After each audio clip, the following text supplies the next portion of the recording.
Just get up and go when you're done.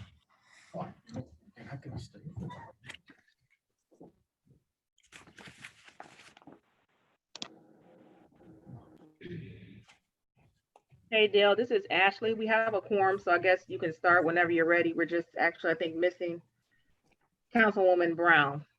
Just talk to her. She'll be joining in a minute. Okay, Some thanks, help Trevor. and everything on my, Is Jack with us? Yes. Yes. I am. Yes, Yeah, sir. I see it. Oh, which Jack? You Oh, have a pair John. of Jacks. Okay. I call it You Okay, got a pair of Jacks.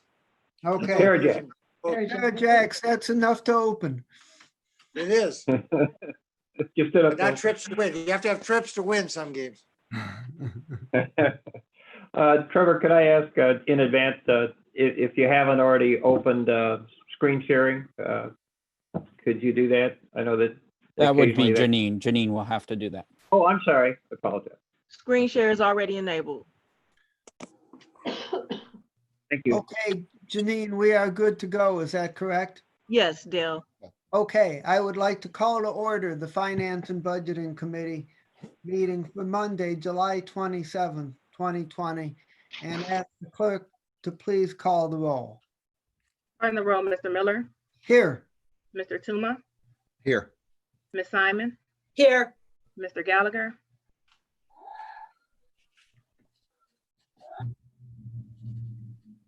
I see you, Mr. Gallagher, Mr. Shrine, Here, Ms. Brown, I'm here. Ms. Baker. Here. We have a quorum. Also like the record to reflect that Councilwoman Conwell is also in attendance.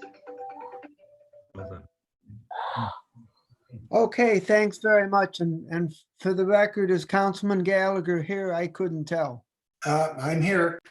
Great, okay, thank you. Okay, and the next item on the agenda is public comment. Do we have any public comment? No, Mr. Chair, no one submitted any public comment.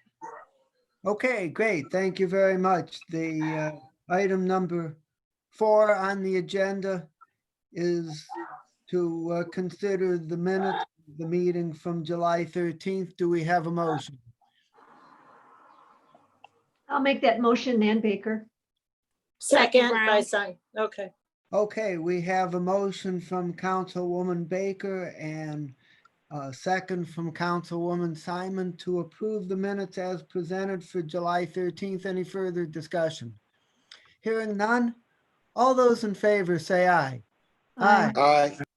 Any opposed say no. The ayes have it and the minutes are approved.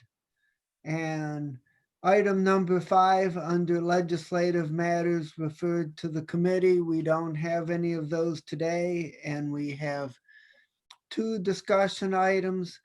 And the first discussion item is a review of the second quarter finances, just so that everybody knows by county statute.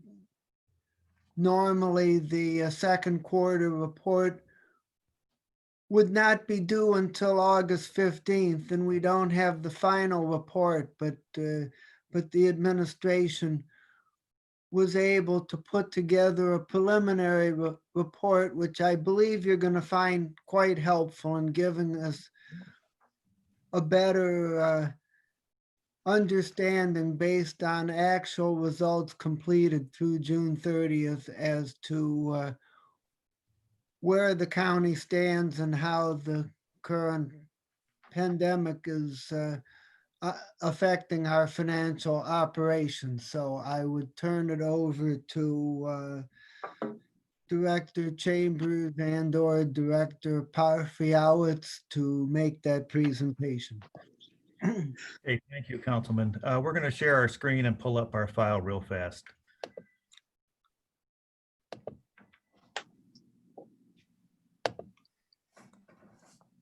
Okay, now let me try and slide it over. So there we go. Okay, I'm going to turn it over to Walter here in 1 second. But before we do, as you indicated, we're talking about from January through June. And as everyone knows, we came off a very strong fiscal year in 2019, and we had some very positive numbers roll over into 2020. Keep in mind, especially when it comes to our sales tax numbers, we're always at least 2 months behind. So the information we're getting now, it will be May, has just come out. We won't be getting June, July, and all those other ones. Now, we are getting some forecasts that they're coming in, but I just want to make sure everyone understands that there's a 2-month lag, and some of the numbers that make our sales tax look really good this year are carrying over from November, December of last year, and obviously January and February, we had a great year so far. In addition, as far as the property taxes as well, as you know, we extended the due date on the property taxes until mid-August. So once again, our collections there are going to be off. The impact on that is going to be foreseen a little bit later in the future. Obviously, we'll know more probably in early September how we did on the collections. But I just want to caveat the presentation by, the future, we still have a long way to go. So with that being said, I'm going to let Walter discuss the operations.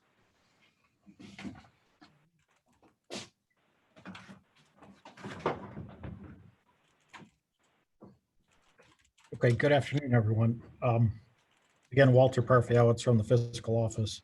I just want to start out with the general fund summary. I think everyone can see it. Through June, we have collected operating revenue of approximately $200.3 million or 42.2% of the budget. We have operating expenditures of approximately $178 million or 41% of the budget. And we have posted subsidies of approximately $59.8 million or 77.3% of the budget.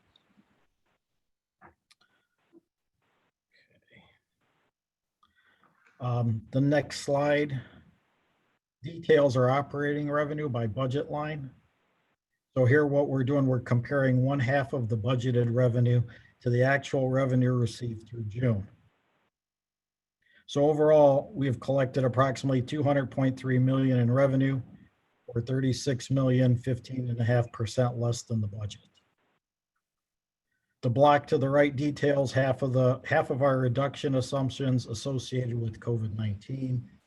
I think in the aggregate, we're close, but by budget line, we have several variances. The larger variances, I think you can see, are in charges for services and the other revenue categories. Charges for services, we're missing indirect cost revenue there. And in the other revenue, it's primarily due to timing. We've got variances there that would be eliminated once we transfer the MCO transition funds that we were budgeted to post. The repayment from the Cleveland Cavaliers is posted. We transfer funds from Road and Bridge and Sanitary for the purchase and renovation of the Harvard garage. And also we transfer funds from the garage fund for debt service on the Huntington Park garage. So we think that some of these variances will be greatly reduced once we post some of these transactions later in the year. Okay, so let me adjust this a little bit. The next, hold on just a moment. I want everyone to be able to see the full slide. Okay, so the next slide details our operating expenditures, but in this situation, what we're looking at again is half of the budget compared to the January through June actual. This is by budget line item. So we basically have two budget lines, personnel services and other expenditures. As you can see, we've spent $135.5 million or 96% of the personnel services budget through June 30th. And we've spent $42.5 million or 56% of the other expenditures budget through June 30th. Let me just go to the next chart, which is basically the same information, but in a different order. This lays out the January through June budget and compares it to January through June actual by department, by general fund department. So again, chart details approximately $39 million in underspending by department. Some common themes here, I So think. Director, Yes, on the January to June budget, Yep. was that determined simply by taking half of the full year budget, or is there a little more complexity where you were able to factor in some time and considerations? no, this was generally, it was just half the year's budget. We went back and looked at pay periods and everything seemed to line up. So taking 50% of the budget was appropriate. Okay, thank you. But you can see from some of the details here, it's the common themes include furloughs, vacancies, timing issues with regard to contracts, and some space maintenance and indirect cost charges that have not been posted yet to the individual budgets. Okay,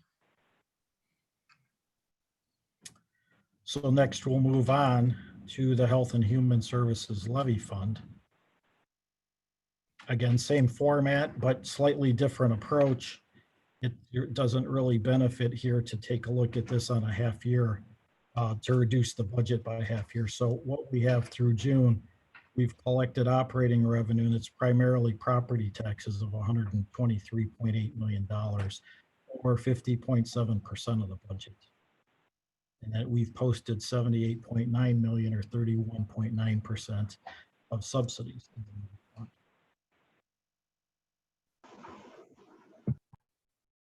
so Director, on this item, Yes. why is there nothing showing on operating expenditures except for subsidies to other funds?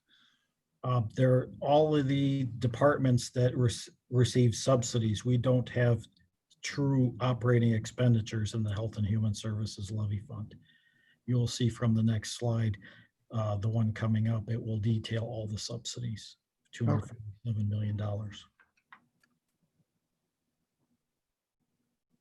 Well, before we get to the subsidies, let's just quickly go over the revenue.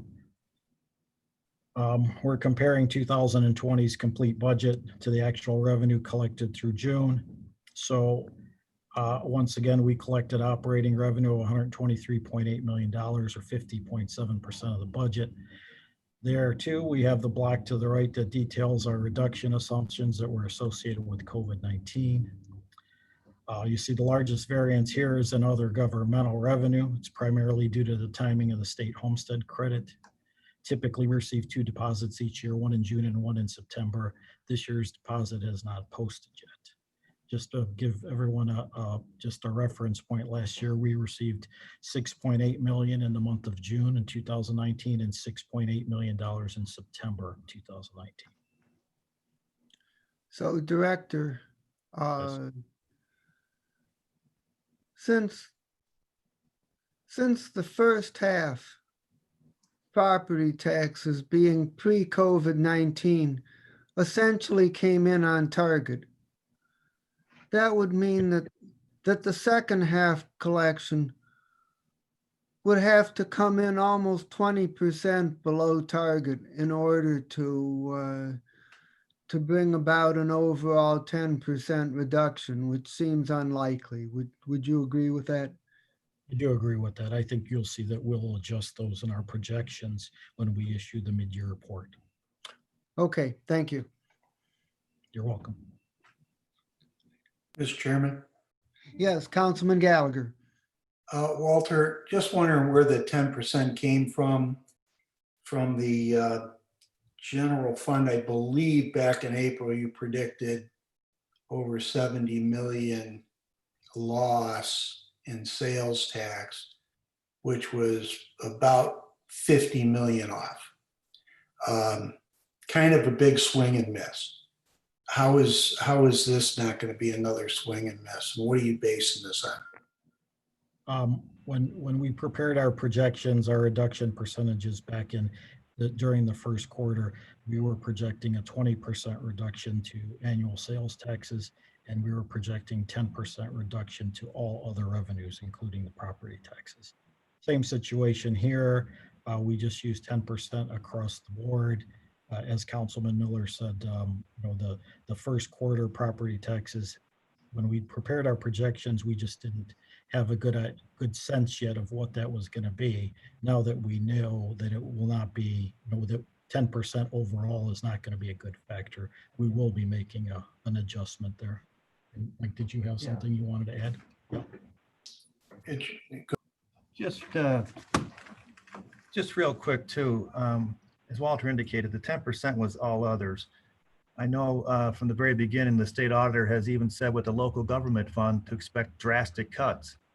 We haven't quite seen what those drastic cuts are because the state fiscal year just ended. So you're right, we did say 10% for all others, but we were expecting, property taxes and all others to drop. One of the thoughts was, and I know this is about actual, so I don't want to get too deep into this thing, but one of the things was about our interest income. Due to our portfolio, the way it's it's positioned, we're not going to see that 10% this year. It'll probably lag later in the year and beginning into 2021, because as we start cashing in on our investments now and going out again, those have been cut way in half, probably 60, 70% down. Councilman Schron's well aware of that from our last update. In addition, traditionally, and I actually had Cleveland State help me out on this, that every time there's an increase in unemployment, there's traditionally an impact of approximately 5 million in delinquencies. That's in a normal situation. There was never the consideration of the Paycheck Protection Plan, the increased unemployment benefits, everything that rolled out when we made these initial projections were never part of it. So I think you need to keep in mind that our projections came before the CARES Act response came. So all of those actions by the CARES Act certainly helped us out, or we'd be in a lot worse situation right now. I think what we're seeing now is a push out a little bit further, more so than that steep cliff.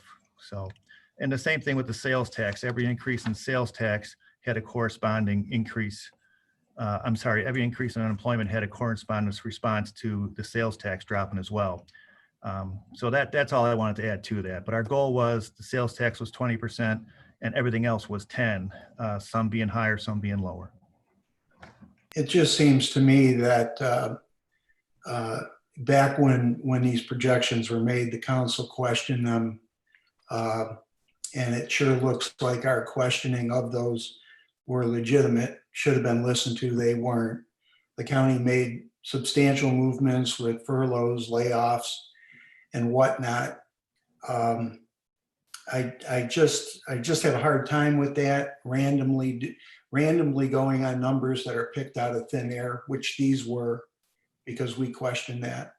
And then movement with moving employees to furloughs, which the administration did after standing by these numbers that fell apart.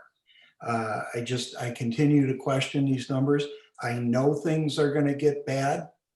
I know things are not going to get better for quite some time, but it just seems to me that the administration shot from the hip rather than wait for the numbers like the council requested.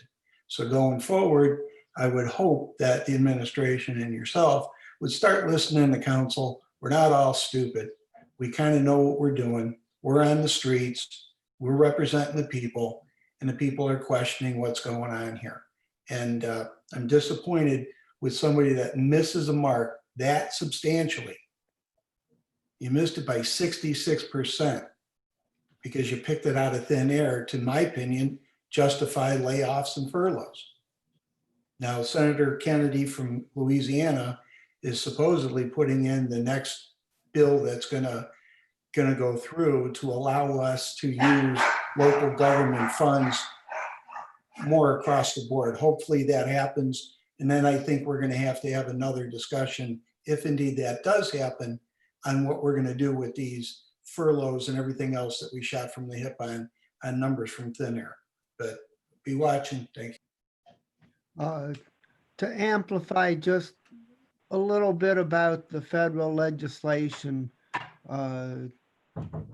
it's just been reported that the bill that's going to be presented in the Senate is going to provide greater flexibility to state and local governments on how they use existing CARES money. And it's also going to extend the date by which this money has to be used beyond December 31st. However, that bill does not provide any new money to state and local government. So that's what appears to be coming out of the Senate this afternoon. I just want to remind, Chairman? yeah, go ahead. Mr. Chairman, may I? Yes, you may. Councilwoman Burr. Thank you. I was just curious along that same lines, if these numbers stay the same, will we pay back the furloughs? I would highly caution us doing anything such as that, because from the very beginning, even our state auditor had warned us to cut. He said, cut 20%, cut 25%, you can always scale it back. I think everything we said from the beginning, not knowing about what all the CARES Act, the $3 trillion that came our way, was the most, financially prudent thing to do. We did not lay anybody off. The only layoffs came from a small group of people who refused to do the furlough. But the goal here is to position ourselves in a good place into 2021, which I think everything we've done will enable us to do that. I think sooner or later, the money's going to stop coming in from the federal government, and we're going to have to fend for ourselves. And I think what we're positioning ourselves in a much better spot by doing exactly what we have done. And then certainly we can slow off and take a look at and catch a break. If you recall, my initial comments were we weren't going to lay anyone off until June. We wanted to see the numbers, and we did wait to see the numbers. And to Councilman Gallagher's credit, the numbers are coming in better than expected. And I will say it one last time, is that before we put those projections together, before the CARES Act, and we didn't know that was coming. And now we do know it's here. Now Councilman Miller updated us. Keep in mind, we're going to have to run a business, and all that money now is going to go into 2021. This virus is not going anywhere. And until we get better information, I think we're just going to hang tight, exactly what we've done. Mr. Miller? Yes. Well, Councilman Swan. Oh, I'm sorry. wasn't I'm sure. sorry. Thank you. Thank Ms. you. Brown had a follow-up. Yes. Then Councilman Tran. Along those same lines, I just want to be clear, because at one point you said we didn't have any layoffs except for a small group. So did we or didn't we? We did, and it was a bargaining unit that did not want to participate in the furlough, and they opted to lay off. It was only for a short period of time. I think there was some more turnover, and they got called back, to my knowledge. Okay, and that is part of the reason I think we get confused, because we, even in the same breath, we didn't and we did, but we did, and although it was a small group, I think we have to stick to the facts. Along those lines, did we also have a hiring freeze or no? Yes, there is, and that maintains. Okay, thank you, Chairman Miller. Mr. Shrine, thank you. Okay, Councilman Tran is next. I think that we also have to recognize that the private sector is going through furloughs in almost every part of the private sector in the tune of 15, 20%. And so for us to be at least in tune with what's going on with the folks who are paying our taxes, we need to be conscientious of that also. And I think that at least speaks that we are being aware of and watching what's going on. Every part of the private sector is going through furloughs, and some are even worse than that. If you look at the hospitality sector, those folks are clearly not coming back in most of our hospitality sectors, the hotels, the restaurants, airlines, go on, fill on the blank. The United laying off massive amounts of people. So here in town. So I think I don't think that we can be not also being aware of what's going on out in that sector. I would add to what Councilman Schwan has said by saying that the second quarter update that we're receiving now is a snapshot in time, which turned out to be somewhat better than the worst forecasts that we had heard. But there remains a high degree of uncertainty, both in terms of state and federal government assistance, and also the fact that that with the virus as prevalent as it is in some states, having to cut back on reopening plans, and people in Ohio being varying in their degree of confidence in venturing out, there remains a good deal of economic uncertainty, and there's so I think that there's a lot to be said for being ready for a pretty wide range of possible outcomes, and I'm not ready to sound the all clear in terms of our financial situation. I still think we have a long way to go. Mr. Miller? Yes, Councilman Gallagher. I just want to remind Mr. Chambers, I think the reason the council had such questions about these projections was that CARES Act was passed on March 27th, and the fiscal emergency from the administration was April 3rd. Actually impossible to come up with those numbers, which was why we were so taken aback with them. So, it was a big bite. I'm not saying that things aren't going to get bad or they're going to get worse or we're going to stay the same, but I'm just saying I think it was used in a way to get these furloughs through. And Mr. Chambers, did I hear you correctly stating that we didn't have any layoffs, and the ones that we did have were because people didn't agree with the furloughs, which were basically, was the COVID money used as a negotiating tool to get people to take furloughs? I don't think that's the case at all. The one instance that I'm aware of was nobody was furloughed, or I'm sorry, laid off by this administration. One bargaining unit decided by itself to say, we're not going to participate, and if you have to, then go ahead and lay off. Keep in mind, I know this from personally being involved, that there's a lot of other bargaining units that are watching every move we made and went ahead and participated in this in good faith. For us to ignore that situation would not have been, would have done more damage. And that's about as much as I can say, because a lot of that's, confidential discussions. Thank you. Okay, is there any further presentation or is, We got more for Walter. One more page. okay, let's continue. Councilman Miller, one more page. Okay, we're going to talk about just the Health and Human Service subsidies. Okay, please proceed. Okay, this next chart details the Health and Human Service subsidies. We're comparing again 2020's budgeted subsidies to the actual subsidies that have been posted through June. So you can see that we've posted $78.9 million in subsidies thus far this year, primarily the fixed subsidies with a few exceptions, but for the most part, we'll be posting subsidies in the months of in the months of July and August, at least the half-year subsidies.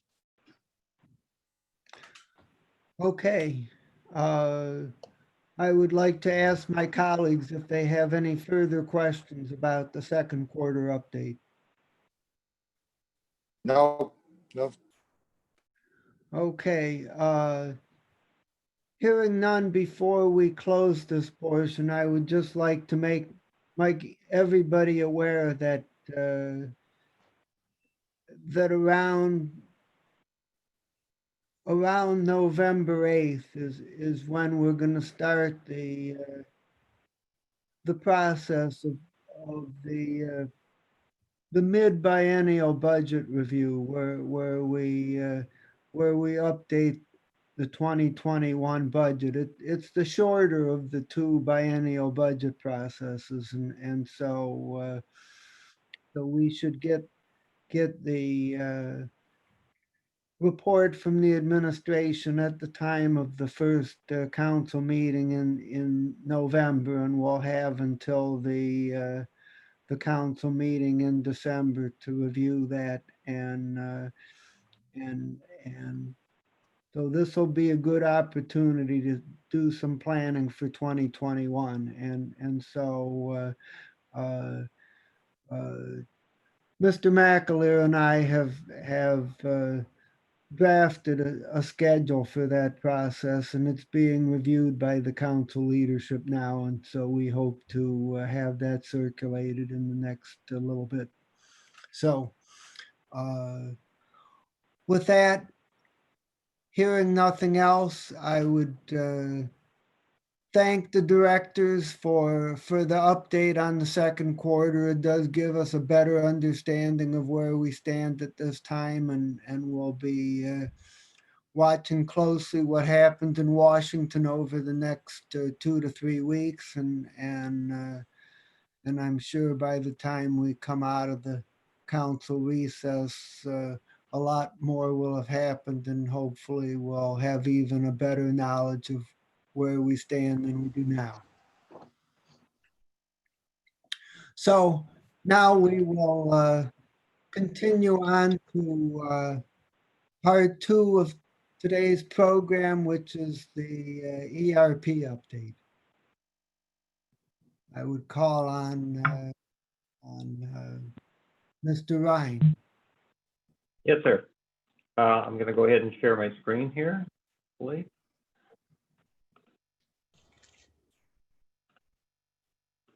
Okay. Can everyone see the screen? Yes. Yes. Okay. I'll go ahead and get started here. Thank you again for the opportunity to provide an update today.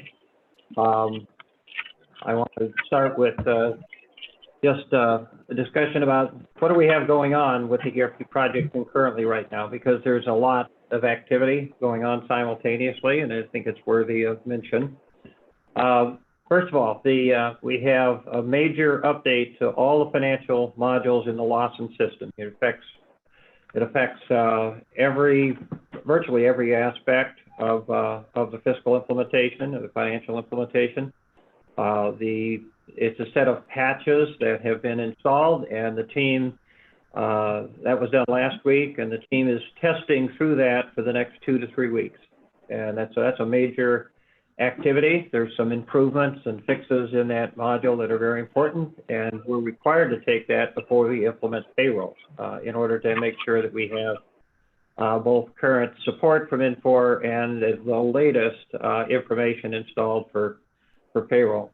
We also have a major upgrade to the workforce management system. That one is an actual upgrade to a new version, and that's taking place, started last week, taking place this week, and that again will be tested and over the next 2 to 3 weeks. So that's the validation process that we're going through is extensive after taking these updates. It involves probably, I said 20 people, there's probably more than that involved overall by the time you add the whole team up, but it's approximately 20 to 25 people, something like that. So we also have the team simultaneously preparing for the payroll go live. That activity involves validating the configuration for payroll, doing everything that we need to get ready for go lives.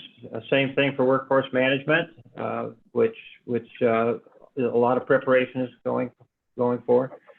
Finally, the last few items here, we're in the midst of WFM parallels testing still. That activity goes on simultaneously. Also, and I'll talk a little bit about this later, we're continuing to expand the footprint for ERP.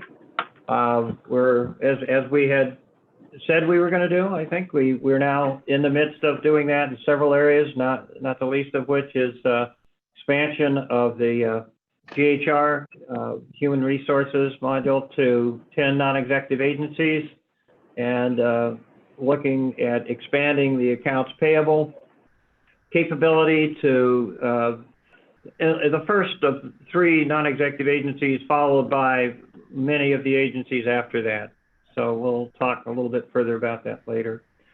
Last but not least, we're in the final stages of converting all the Mainsail consulting staff to county direct employees, and have made arrangements to basically close out the Mainsail contract, and the objective being to bring all possible employees for the ERP program and program support in-house. So those are things that are going on simultaneously among all the different team components right now. As far as issue resolution goes, I always have this up just as a point of reference here. I think the last time we briefed, we probably had a lower number. I don't remember exactly what that was, but I think we were maybe down in the 20s. we've got some outstanding issues just because of the amount of activity going on, and which generates issues. And we also have the same people that are doing their day-to-day work are also supporting the resolution of issues, at least on the functional side. So one of the things that we believe, we know actually will help us alleviate some of the backlog of issues here is we have new staff that have joined the ERP team that were planned, that we've briefed and talked about before. And as they come online, that will help clear some of the backlog. So that's just where we are as of, I think, the end of last week. So just in terms of activities specific to fiscal modules and procurement, we have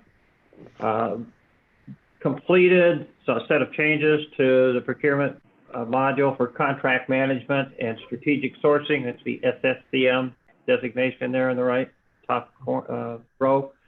And that there was a piece of development that needed to be completed. That is done and tested, and so we are now all staged for core team training, which is running this week through the next few weeks, followed by user training for about 130 people. So there's about 20 people involved in core team training, 130 people involved in user training, people that are actually going to be putting contracts through the system throughout the county is what that user training is made up of. As far as vendor registration goes, vendor registration has launched on the 20th, as we said. The portal is open. As of midweek last week, we had 368 vendors that had registered. I'm sure that number is higher now. We have staff positioned to answer questions and take phone calls and assist people as they go through that, assist vendors as they go through that process. So that seems to be going quite well.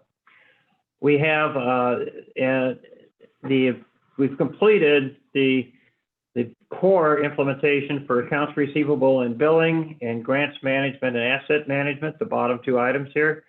But we do have an expansion plan in those areas, as I mentioned a minute ago.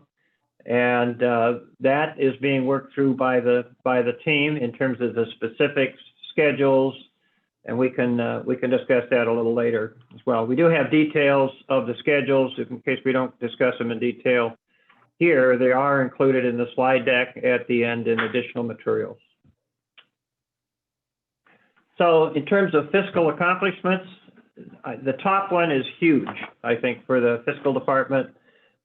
We have, might look that way, but it really is. General ledger, one of the most exciting things that we've got here that's been a hard-fought battle. We've closed February 2020 in the new system. We're in the process of closing March and expect to be closing other months, at least week by week, to get completely caught up. And this is huge because we have to close a fully integrated ERP system means that you have to close all the subsystems like accounts payable, budgeting, procurement, assets, et cetera.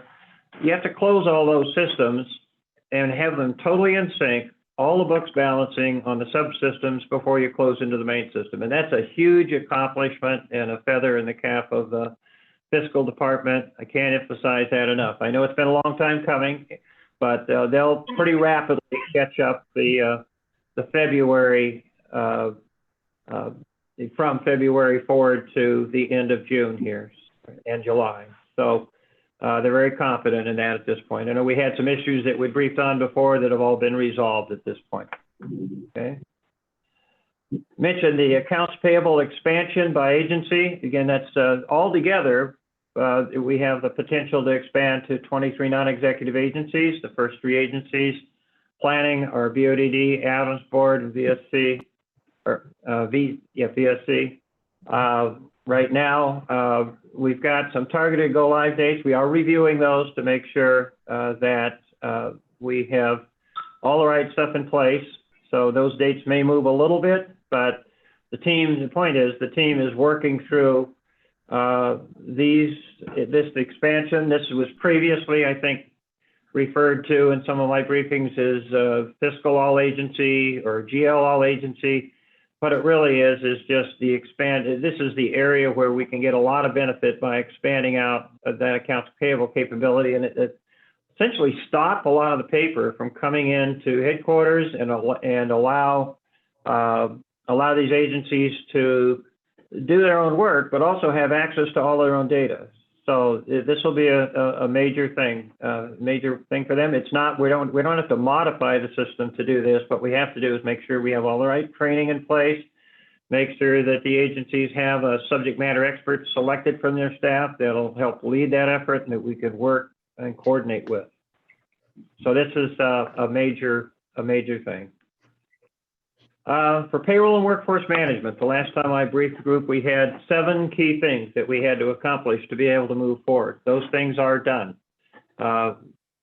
Without detailing those out, just provided the same chart that I think I had in front of the Finance Committee last time, and we've managed to work through virtually all of those. So configuration of the payroll system is moving forward. Has moved forward already, and those configuration items are being applied in a production system that's being prepared for go live, and we will start doing some things in the production environment here very shortly with our own staff, in addition to what Infor is doing to prepare that environment. So, Director, yes, sir. I would just like to call some attention to this slide. I think it's the most important in today's presentation. 6 weeks ago, when we heard the disappointing news that we were not going to be able to move on WFM and payroll on July 1st, rather than immediately having a committee hearing and getting briefed on that, we sent out an email update, and my hope was that if we gave some time, that we would be able to establish some progress toward the new sequential series of go lives that are planned starting in October, and we in fact have accomplished that, and I think it's highly significant. In a little bit, we're going to see that the same October through February dates that we saw 6 weeks ago, those are still the same dates, so we remain on schedule, and I'm encouraged by the fact that we've been able to sustain some real progress in this next important step. Well, we have a team that's working very, very hard.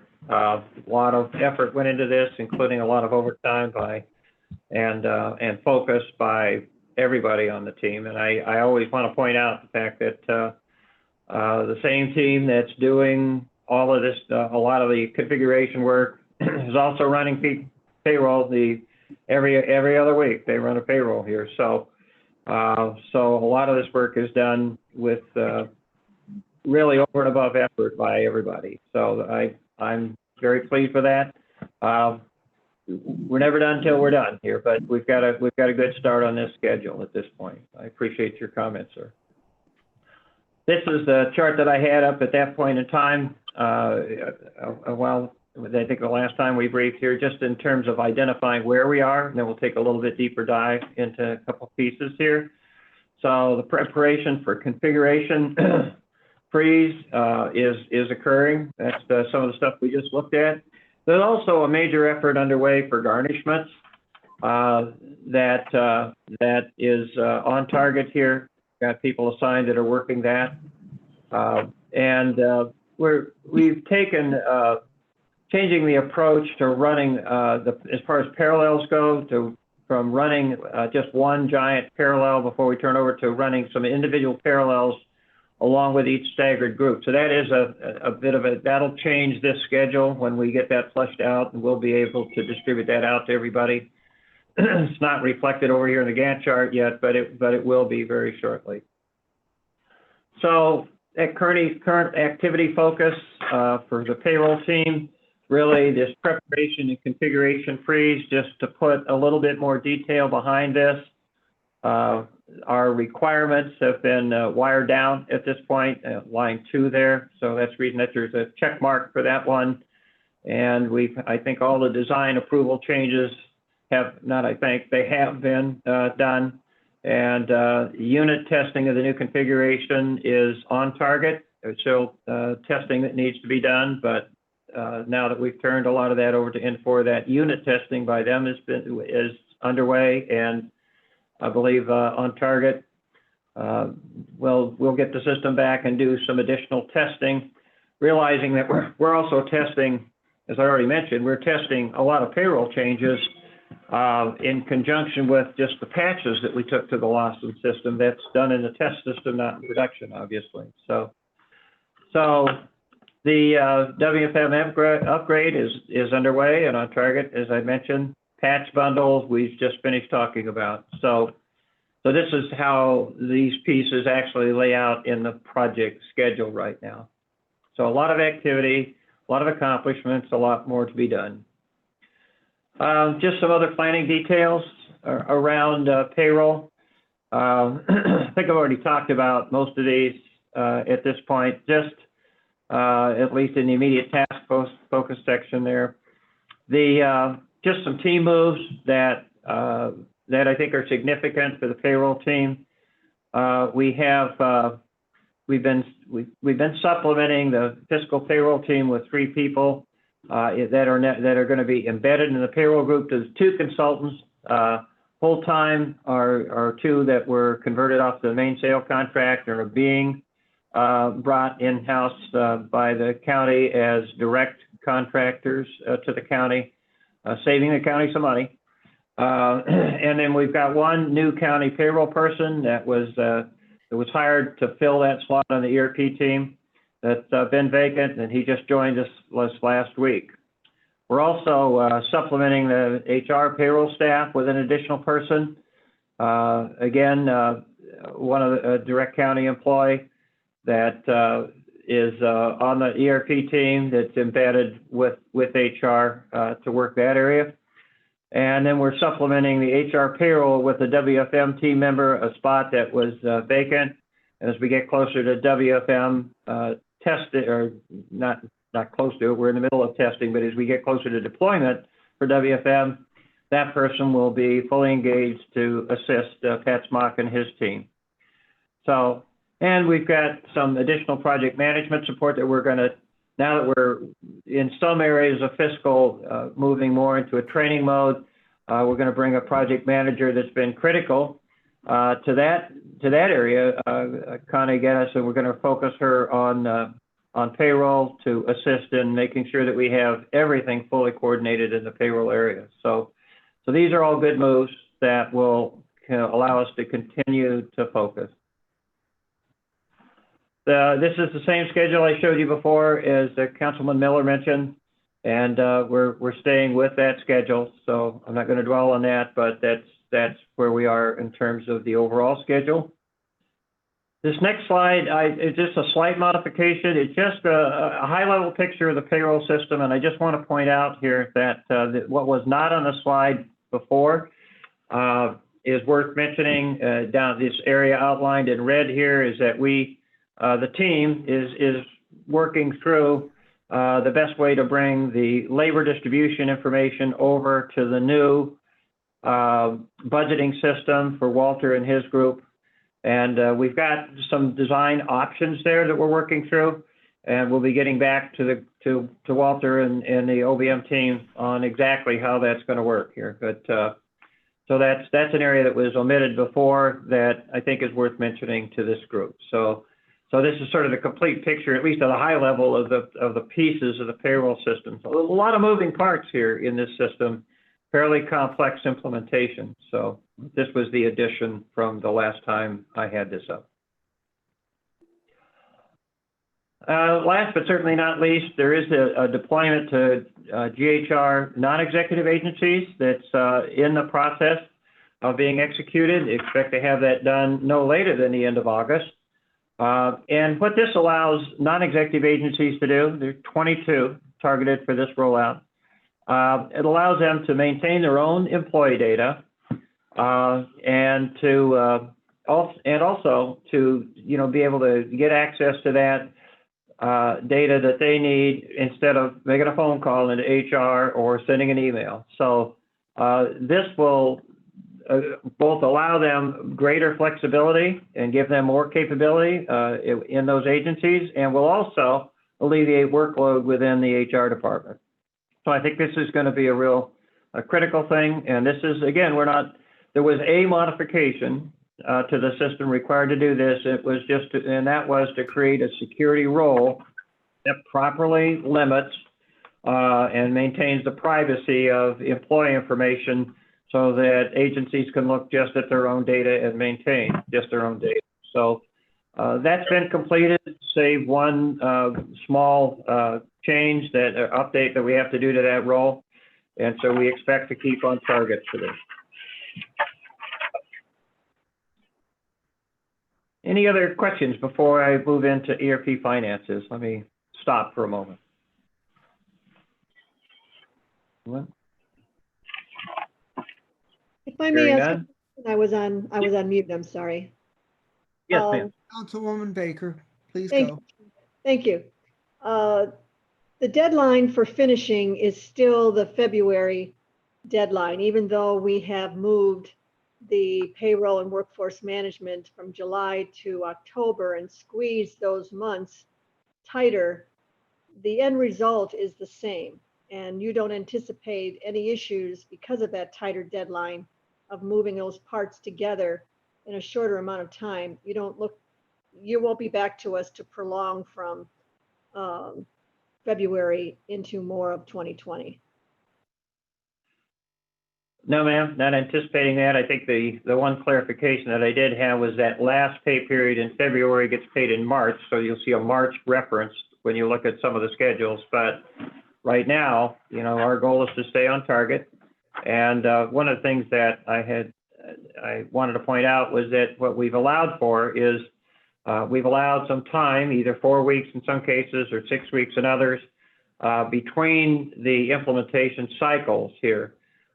So that if we do end up taking a delay in one area, by allowing these gaps, not really gaps, there's activity going on in there, but by scheduling with those kinds of time periods, it does allow us to shift if we have let's say we have to take a 2-week shift in something because of some problem we run into. So we've tried to allow for that so we don't affect the overall schedule every time we run into some smaller issue. So that gives us some confidence in the end date as well. Thank you, Jack. I just wanted to put that on the record that we are not postponing the end result. You're just shifting some of the categories tighter together, but the end result in February stays the same. Yes, ma'am. Okay, thank you. Okay. Others? Okay. Moving into program finances. So in the past, we've made a commitment to that we're now flushing out in the statement you're about to look at here to properly separate, not that we haven't properly separated them, we're just updating our reporting here between operating expenses and implementation expenses and departmental expenses related to ERP. So going forward, I mean, that's a natural progression. You start out a project like this and everything is capitalized and as part of the implementation. As you move through the project and go live with various pieces, you gradually move to a situation where the project is finished and everything becomes an operating cost. So the question is, as we go through this transition over the next few months and have already gone through major implementations of 20 out of 22 modules live, we just want to make sure that we increase some detailed reporting for the council and everyone involved here. So we've separated out ERP implementation costs operating cost, and then some costs related directly to a department with these definitions of what causes those decisions to be made. They're in alignment, I think, with accounting guidelines that have been discussed many times before. Okay, so that's what you're about to look at. So this is the sort of a high level summary of the implementation forecast. I would emphasize that's what we're looking at here. So we had the last time I was before you, we had anticipated $114,000 worth of change orders. Those actually came in at around 574. We had previously we hadn't split out the hardware and council staff, at least in the summary. They were included in the overall number here. We split those out for emphasis here because one of the biggest shift in the numbers. First of all, it's not an apples to apples comparison necessarily, because before we were estimating through July, and now we're showing the estimation all the way through March of 2021. So what you see reflected here is a representation of the forecast of $660,000 represents the increased forecast for county internal staff that during that period of time while they're providing support. Okay, so that's at a summary level what you see. The change order detail underneath this section of the slide here represents in-for change orders. The in-for change order that we did get was one that was not related to time. It was related to, is it possible that we've got a lot of noise going on in the back? Is it possible we could mute that? Thank you so much. The in-for change order is for changes to the payroll system that the county requested. As we went through testing, we identified some additional changes in the configuration that we needed. And so that's what the $120,000 represents. The other change order here on the implementation side, not a change order, I'm sorry, the other item, $204,000, is the cost of the mainsail consultants that are being brought on staff to support both implementation and operations. This is the implementation portion of that support. And then last, not least here, as we near the end of the mainsail contract, there is a true-up total for mainsail that'll be $45,000, of which $22,000 is represented as implementation cost, and the other $22,500 is represented as it would be shown over on the operating system, operating side. That'll be the last amendment to true up and close out the mainsail contract. So that's how we get to the $350,000 of total change orders or amendments. Okay. As we look at the distribution approach to these costs, I thought this might be helpful. So you could kind of see where we went with these, that you can see the total contract value. And without going through each item, well, I went to a few of them here. The $108,000 item that we just had in front of Border Control today that was approved is a departmental cost specifically requested by the HR department and funded by the HR department. So it's over here in departmental operations. Okay, the COVID-19, there are COVID-19 related changes that we've briefed on before. They would have to, excuse me, my apologies. They would have to be done regardless of where we were, whether we were fully implemented or not. We would have to go back and do these. So those are being funded out of the COVID-19 budget.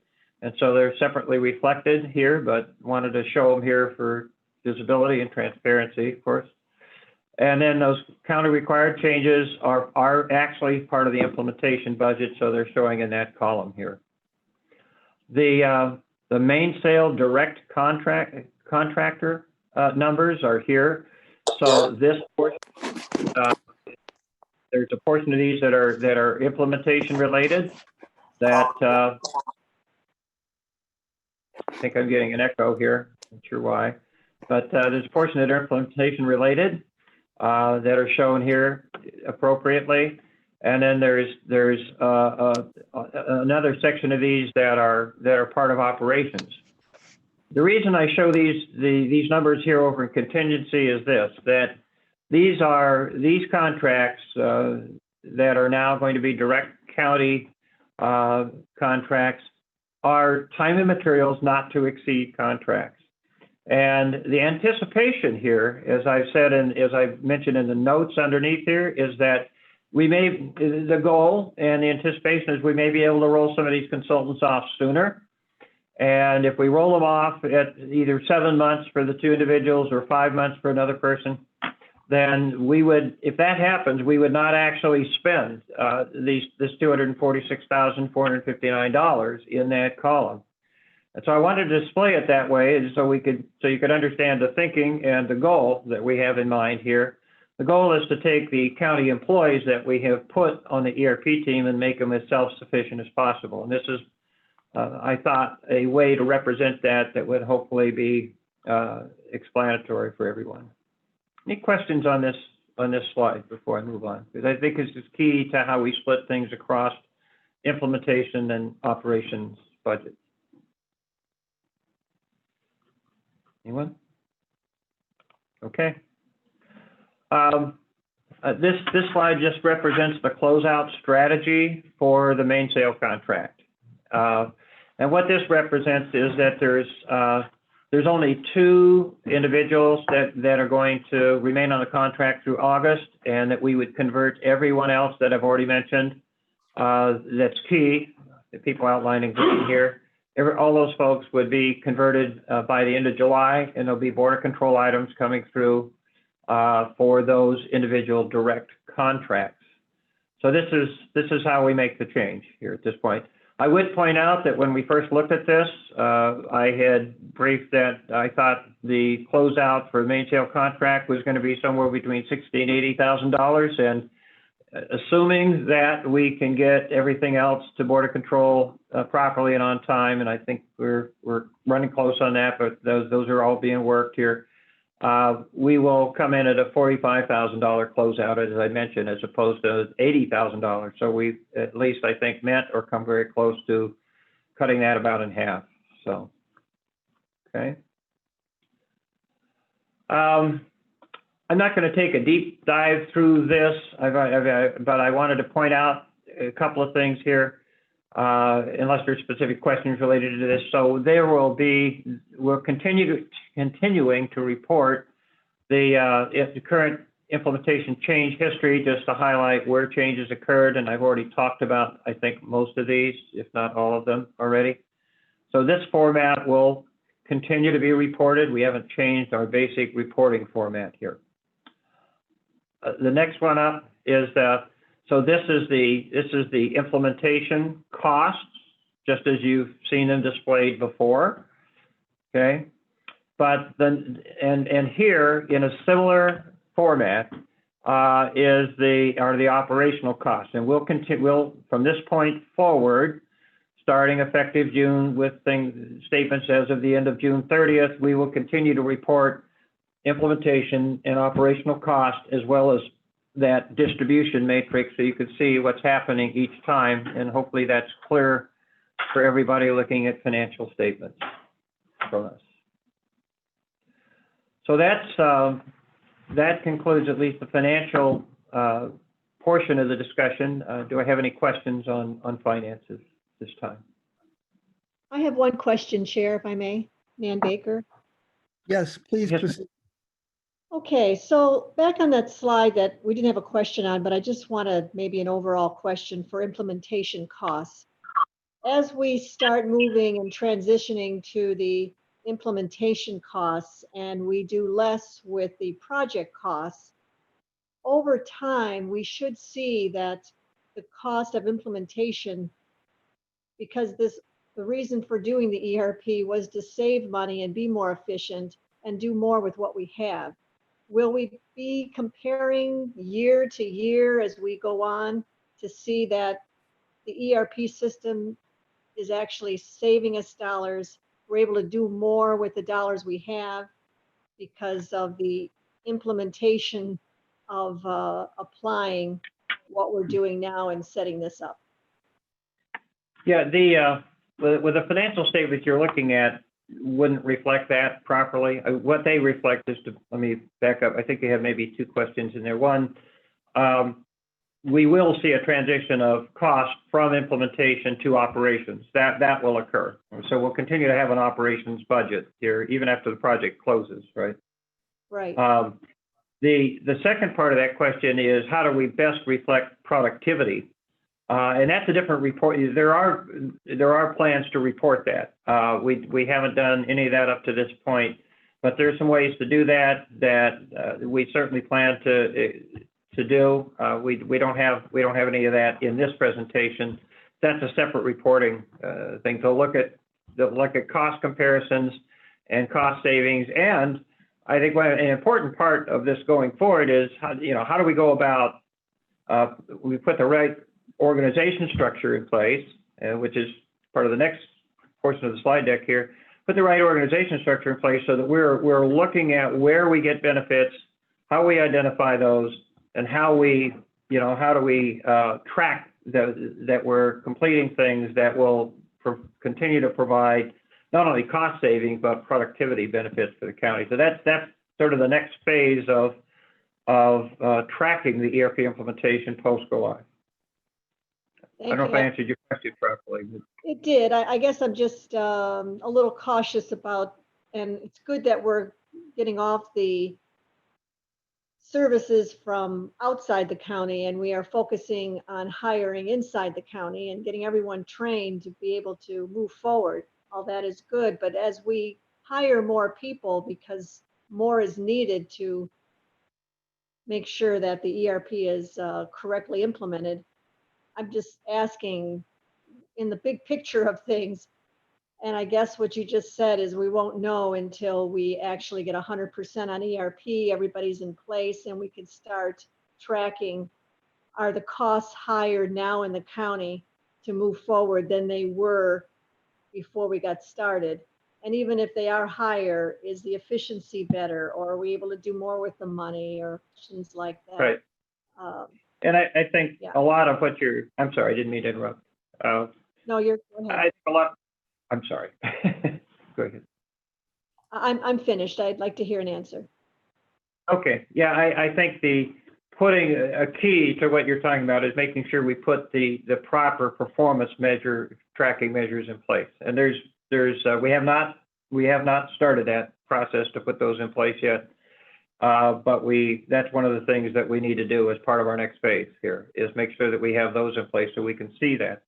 I mean, just some of the things I've mentioned, even in this brief though, will be like the movement of accounts payable out to other agencies. I don't know if you've walked through our accounts payable department lately. There's a lot of paper down there, okay, because that's the way it flows in. We didn't try to replace that entire process in the first phase. You may recall briefings where I said, we got to get the core system, get the tool in place first. Yeah. Take that tool. Now we're starting, what you're starting to see is we're taking that tool and starting to apply it out to non-executive agencies and stop some of that paper from coming through and some of those kinds of things. So I think there's going to be some huge benefits to Mike Chambers' group just in that process alone as we start to flesh that out. That's just one example. All right. So, thank you, Jack. You bet. So Director, on the on the second last slide. Yes, sir. I'll go back. This one? Yes. Okay. Can you explain what it means that the net change on the bottom line on the far right, the net change from the original budget is minus $8,813,000. How was that figured and what does that signify? So that takes the original budget of $25 million compared to the current forecast of actuals is how you get to that number. So that number means that it actually costs more than was originally planned. Is that correct? Yes, sir, that's correct. Okay. And in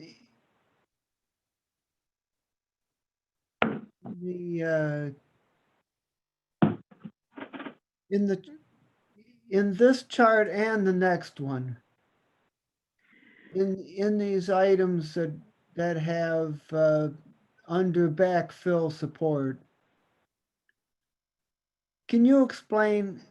It looks to me, looking at these charts that the people listed here are going to be doing both implementation and operational support. Is that correct?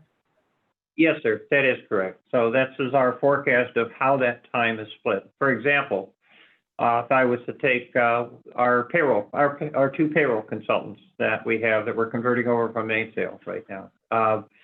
They've been focused up to this point 100% on implementation, but starting with going forward here in July and August as well, starting as we get closer to our cutover for each one of our payroll rollouts, they're going to be actually, because we're running two payroll systems in parallel. The county, existing county staff, Jerry Butterfield and his group are running the legacy payroll system, and they're going to need help running the N4 system. And so those two consultants will be doing both things. They'll be working through implementation, but they're going to play a big part in and become, for all practical purposes, part of Jerry's team in payroll to help him get through just the operational processing of payroll, not just the configuration of each group. So yeah, so a big chunk of their time is going to be operations. Do any of my colleagues have any further questions before we go on to the organization governance section? Yes, Chairman Miller. Okay, Ms. Brown. Thank you. Just to kind of piggyback off of what Nan said, we're talking about hiring, and I'm not sure if Mr. Ryan is aware that Mr. Chambers indicated there has been a hiring freeze. And I know that was reported that we had at least 18 hires. So just a comment, I'm not really sure where the disconnect is, but I did want to bring that to this body's attention because we seem to get conflicting information and it makes it hard to sometimes follow what the administration is doing. Yeah. So to the best of my knowledge, ma'am, I'm just going to move to this chart right here because I think it directly relates to, I believe, what you're asking and highlighting here. In order to make this transition away from contracting and to save the county the overhead associated with going through another company like Mainsail, the decision was made to bring the consultants in-house to save that money, and also that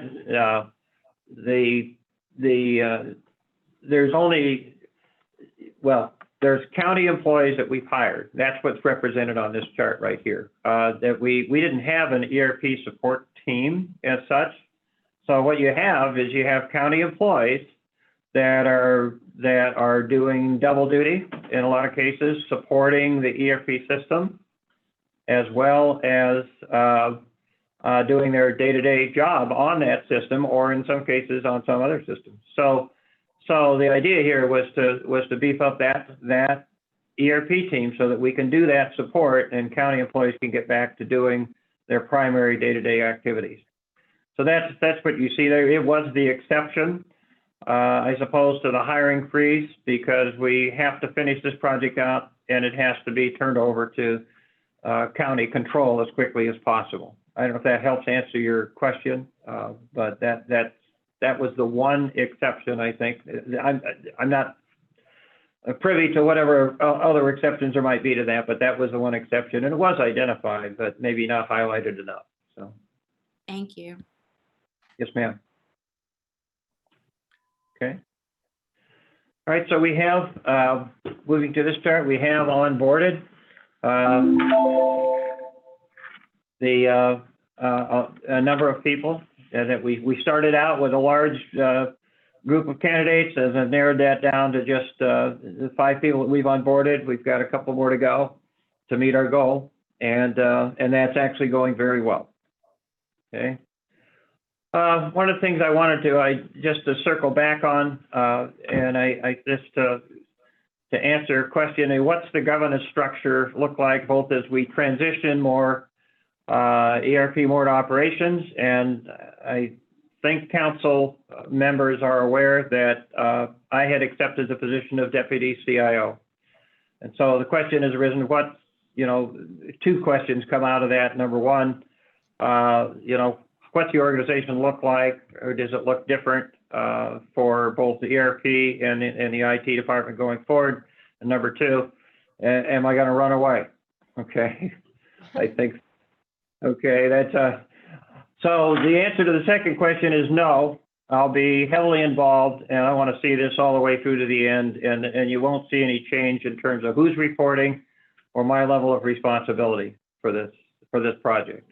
Okay.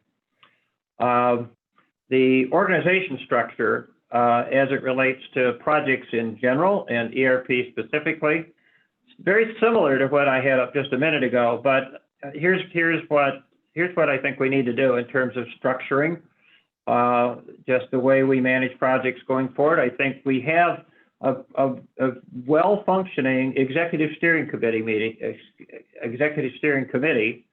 and we have a well-functioning program management office right now. And I think we keep those structures. We've put them in place primarily for ERP, but that kind of governance structure is both common and effective in many organizations. And we would keep that in place and expand it so it would include other solutions projects across the board that gets the right kind of executive attention and the right kind of management attention at the project level. So what you see here is the executive steering committee still exists.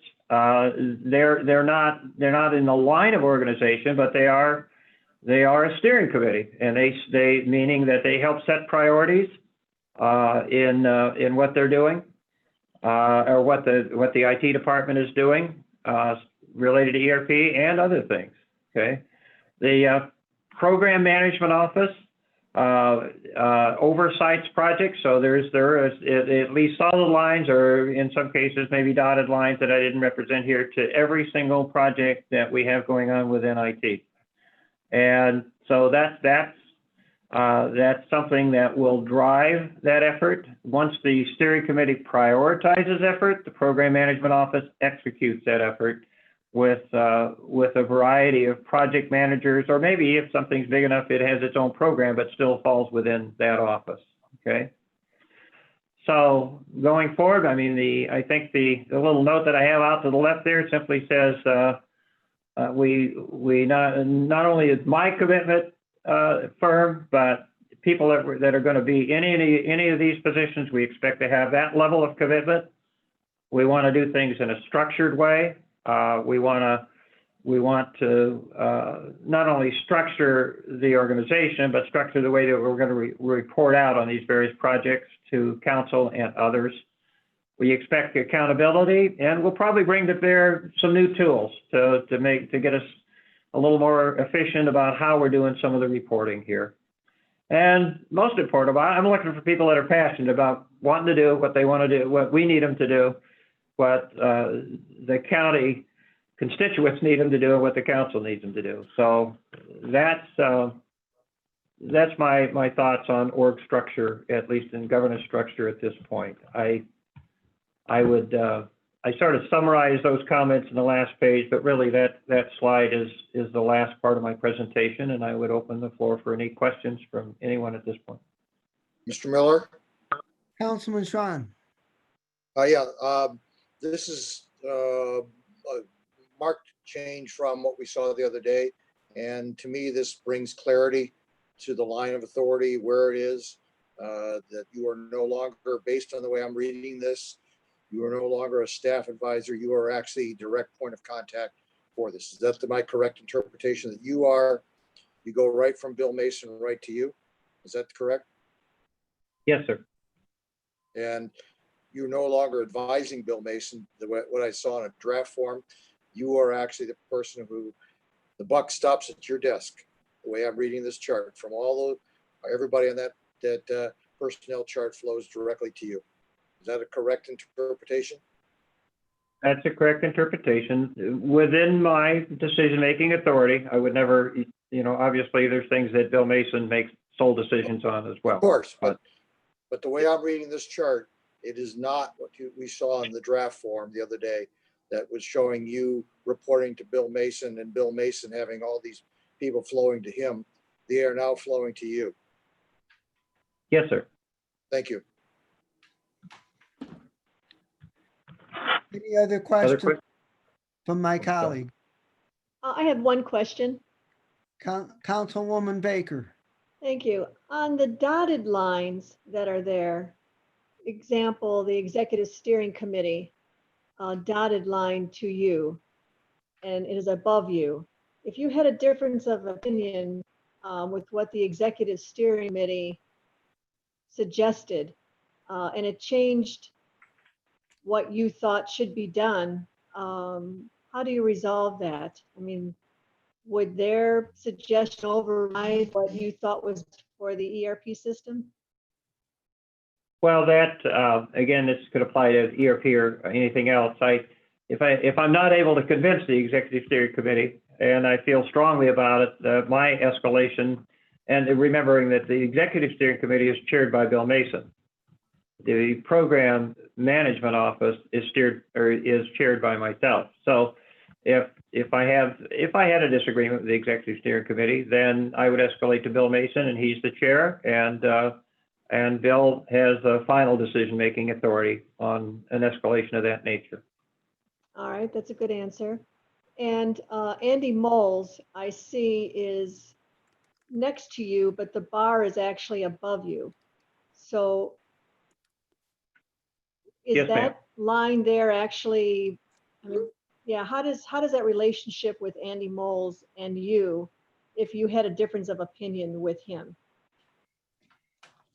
Well, Andy's sitting right here. Sorry, he's smiling at me across the table. Sorry. So, I mean, Andy and I think a lot alike on everything. But I guess if we had a serious difference of opinion, we'd resolve that with Bill Mason. If it actually came down to that we both report directly to Bill.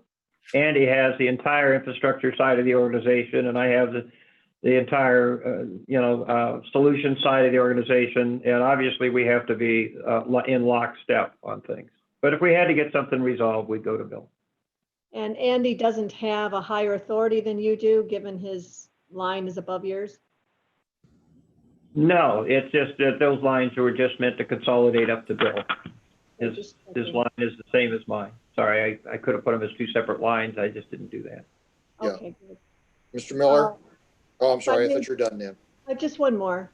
So if we were to ask, who is the ERP project go-to person who doesn't point the finger at another person, that would still ultimately be you?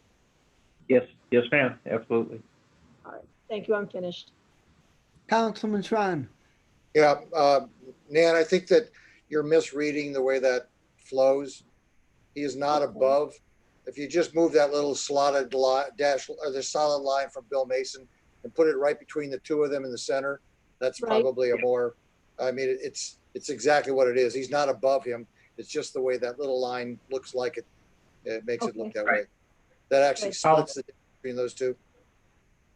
I'll correct the chart to move that over so it makes it clear that we're both reporting up to Bill.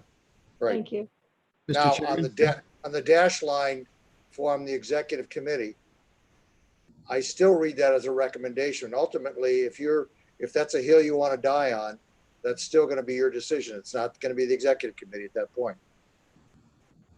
Is that a correct interpretation? That when I read dash lines, it's a recommendation at best. It is not mandatory. It's not mandatory, but it's certainly Well, highly I- advised. I agree you're Everybody gonna locked- listen.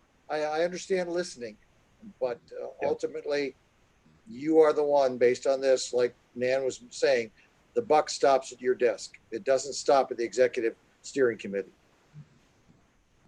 Yes, sir. That's correct. Thank you. If I may just interject, though, the chair of the executive steering committee is the executive sponsor, Bill Mason. So I don't see where, that the buck stops really with Bill Mason. I don't see it really any different than that. Am I right, Yeah. Jack? I mean, he's the chair. You well- said that earlier. As an individual, it does, but the committee is not the one who's making the decision. Bill Mason would be in that case, as Yeah. Jack's boss, Yes. not as, Yeah. not as part of the steering committee, Nan, as Jack's boss. Okay. Right. So steering committee, if I have a disagreement with the steering committee, just like if I had a disagreement with Andy, then we'd escalate that issue to Bill. And there may be some scenarios where Bill just would need to make the call. Okay. Mr. Chairman, Yes, Councilwoman Brown.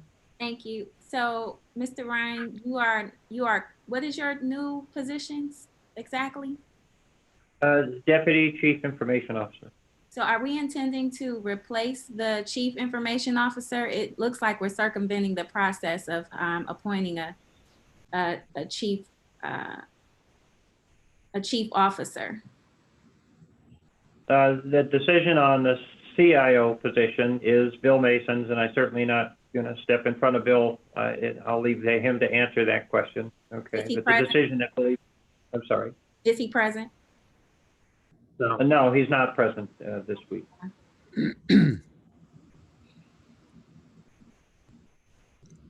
If I may follow up on that, if you are replacing the open position of the CIO, then your position that you're leaving, technically on paper, is the ERP program manager through Mainsail. So there is a savings there, is it fair to say? Or we are moving some shells around here. Well, the savings would be in there's significant savings actually. If I were to have continued as a Mainsail contractor and supported the project for the next 7 months, or 7 or 8 months here as we roll out, that the savings would have been significant by me coming in-house in this position. Got it. Thank you. Council Chair, Chairman? on that same point, if he's coming in and doing this job for 7 months, then it sounds like we're not going to be appointing a CIO. Is that what I'm understanding? Ma'am, again, I have to defer to Bill Mason on that. Well, I'll defer to you because you expressed a savings. So where again are you picking that savings up from? I'm not sure I understand the question. If you could restate, please. Indicated that it would be a significant savings if you did the job for 7 months in-house. Yes, ma'am. Where is that? Does that mean what you had to draw that conclusion based on what?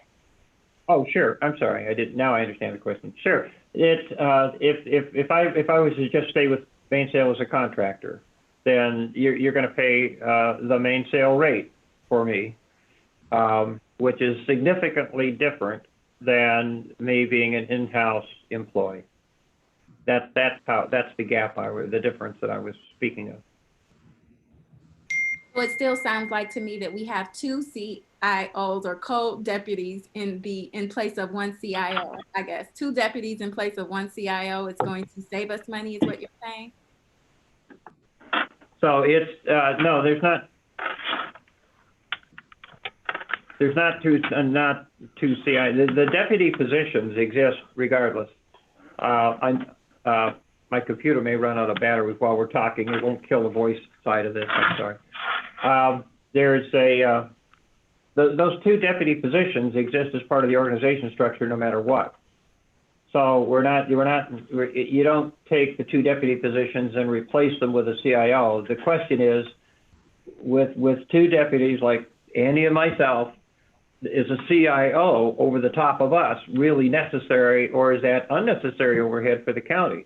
So there may be savings in just keeping the structure with the two of us, as long as we don't shoot one another. I'm looking at Andy across the table. Anyway, So that's really the question. Mr. Ryan, it sounds like we're saying the same thing in a different way. The way, if I heard you correctly, you said if there's two deputies, then why do we need a CIO? Did you not say that? Well, that is the question that's, I think, being debated. Yes, ma'am. And the final call on that is not mine.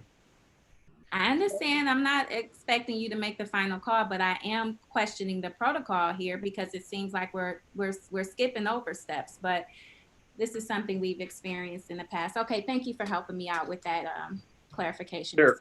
Well, Mr. Miller or Mr. Chairman? I would like to follow up for a minute on what Ms. Brown just said, that where the savings comes in is that if we hire Jack under mainsail, well, mainsail is gonna charge us his salary, plus they're gonna charge us overhead so that they make a profit on the deal. And I mean, we have to pay for both the consulting company and the employee, where if we hire Jack directly, then we just have to pay his salary, and that's it. So that's where the savings comes in. Thank you, Chairman Miller. That part is not as concerning to me as the fact that we're absent a CIO. Well, the second thing I was going to say about that is that I'm concerned about the fact that that the administration does not seem ready to send anything to the council for confirmation. I mean, the head of a department as large as and important as IT should be subject to council confirmation, and if we have a CIO, well, that person should be confirmed, and if we have two people who are equal in rank and share the top responsibility for the department, well, then both of them should be confirmed. And so I think we're going to have to deal with Armin and Bill around that issue and get it resolved. Thank you. I appreciate that. That's the concern I have. Mr. Chairman? Yes, Councilman Toomer. Thank you. Yeah, I share Councilwoman Brown's and yourself's concern on that as well, circumventing the process there. Just to Mr. Ryan again, looking at that chart, I'm still trying. You said the buck stops with you. Does it stop with you, or does it stop with Mr. Mason? Because he's above you on that chart. Well, I think there's things that I have authority to make decisions on, and there's things that we go to Bill Mason. But how does it help council if there's a problem with something, though? Do we address you, or do we address Mr. Mason? Should he be speaking today instead of you? I'm just trying to figure out who's in charge of the ship here. As it relates to the ERP project, as it relates to other projects and operations within the IT department, then you would be speaking to me. Okay. If there's a conflict or something needs to be escalated, as with any, I think, organization, there is an escalation process. Everybody has a boss someplace, and so there's things that would need to get escalated to Bill. I think it's appropriate that I be speaking now, and if there's some conflict, we can certainly call Bill. Okay, and so where does Mr. Moles fit in this process? Well, he owns the entire infrastructure side of the IT organization, and I can let Andy speak for himself here. He's sitting here, but I mean, he owns the IT infrastructure side of the organization, all the networks, all the hardware, all those things that you touch and feel every day. Okay, I own the solution side of the house with the things like ERP, Harris, other projects, many of them. So that's how the staff and the operation is structured. Does that help or? I mean, it does and it doesn't. I just think that's why we have a CIO. I mean, that's, you know, Okay. I think that's wherein lies some of the confusion for council here, but glad to see there's progress made, and I'm glad to see that you're taking a lot of ownership on this. It's just when things are going well, it's not an issue. It's when things blow up that it becomes an issue. Yes, sir. All right, thank you. Councilman Miller? Yes, Hi, I'm sorry. Can I speak for a minute? Maybe I can help clarify some things. yes, you may. Please do. Sure. First of all, I will let you know, Mr. Mason's on a previously scheduled vacation this week, so that's why he's not available. As far as the two positions, it's my understanding, and Bill has been working with Andy and Jack Ryan, and it's my understanding that the two deputy positions right now are the extent of the hiring. They're going to see how that goes, and if a CIO is not needed, they'll come to council and ask to abolish that position. I believe that's the plan, and I believe Bill has talked to some of the staff about that at the council. So, And Mr. Ryan will be the one in charge of the ERP. so. Bill Mason is the chief of staff. So just like Mike Dever runs the public works, Bill is his boss. So, Mr. Executive, thank you very much for that answer. And if in fact you decide that you're not going to hire a CIO, making Jack Ryan and Andy Moles co-leaders as the highest ranking leaders of the IT department, would you then send both of their names to the council for confirmation? If that's what council would like to do, I have no problem with that whatsoever. Okay, well, we'll have you and the council president work that out. Fine. Chairman Miller, Yes, while we have the executive, I just want to be clear about the abolishing of the CIO. Would that require council's confirmation, or do you just have the authority to abolish positions that should be confirmed by council? It was our position that we were going to come to council with that. Okay, and then. But we haven't made a decision on that yet, final. We'll see Okay. how this works first. Thank you, executive. Thank you, Chairman. okay. Sure. Thank you very much, Mr. Executive, and I would ask if any of my colleagues have any other questions for Mr. Ryan. I have a question, and my question is if you could tell us what the exact date is for the scheduled first go live of payroll and WFM in October, and what is the date of the first payroll? The first payroll to be paid in October. The pay period starts in September. I don't have that date right in front of me. I apologize. But it'll be the last pay period that closes out in September and is going to be paid in October. I believe that's what you were asking about. Okay, and the follow-up question to that is what would be your date by which you have to make a go or no go decision on that first go live event? Well, that would occur in approximately the first part of September. I have that on a calendar that I didn't have that specific date in front of me either, but I can certainly get that for you. Okay, I'm just starting to think down the road and Yes, sir. at some point, we'll have another briefing. But we'll work out when that should be. Yeah. Anything else?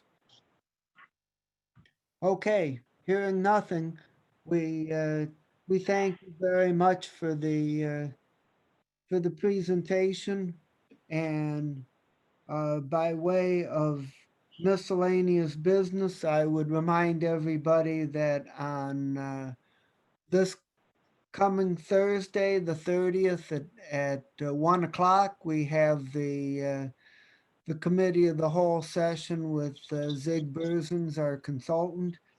And I would also say that that between the county finances and the ERP and the Harris project and any legislation that might come down, I think that it's extremely likely that Finance and Budget will meet on Monday, September 21st at 1 o'clock, which would be our first regularly scheduled time after we come back from recess. So I would just ask my colleagues to please tentatively pencil in that date. Does anybody else have any miscellaneous business? Hearing none, and there being nothing else that requires our attention, this meeting of Finance and Budgeting Committee is adjourned. Thanks, everybody, for their attention and support. Thank you. Have a good day, everyone. Chairman.